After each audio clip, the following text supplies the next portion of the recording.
Ese wowe wicaye ujya wibaza ku nkomoko yo kwambara ipantaro n'ikabutura ku bari n'abategarugori bo mu Rwanda?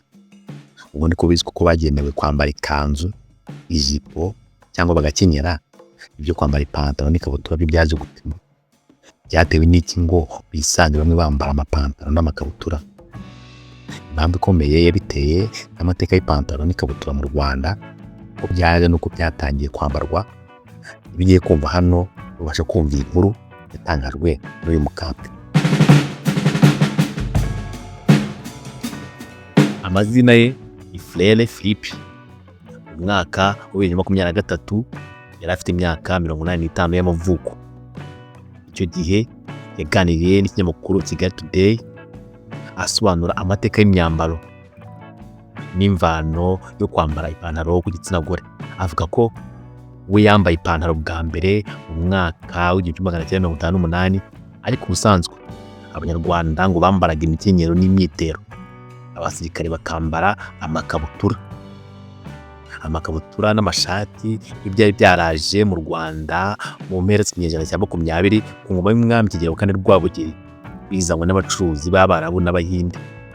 Frere Philippe avuga ko ikabutura n'ishati byakomeje kwambarwa cyane n'abantu basirimutse, barimo abasirikare b'Abanyarwanda bafatanyaga n'abakoloni b'Abadage n'Ababiligi. Icyo gihe cy'ubukoloni nibwo ngo haje imikenyero n'imyitero ari bita imishanana ya kizungu, nyine yo mu nganda, yagendaga isimbuzwa impu n'impuzu. Frere ati amakabutura ku bagabo yacitse nko muri za 1964 kugeza kuri 1968. Icyo gihe asimbuzwa amapantaro. Ababyeyi n'abagabo barakenyeraga bakitera, bagiraga udushati bakagira imishanana. Abashefu n'abatware nibyo bambaraga.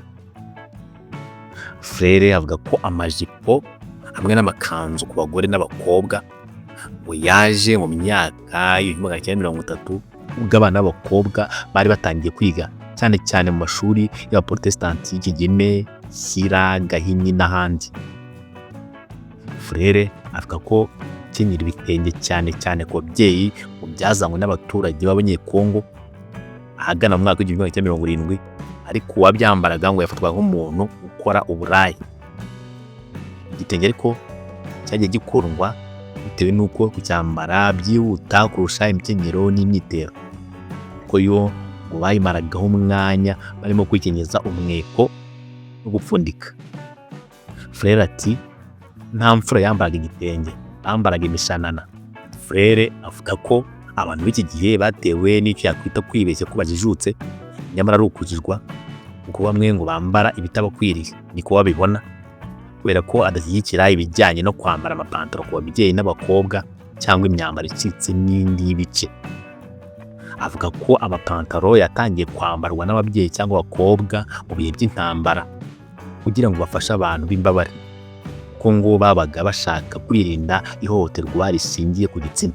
Ngayo nguko ngiyo intandaro yo kwambara amapantaro ku bakobwa.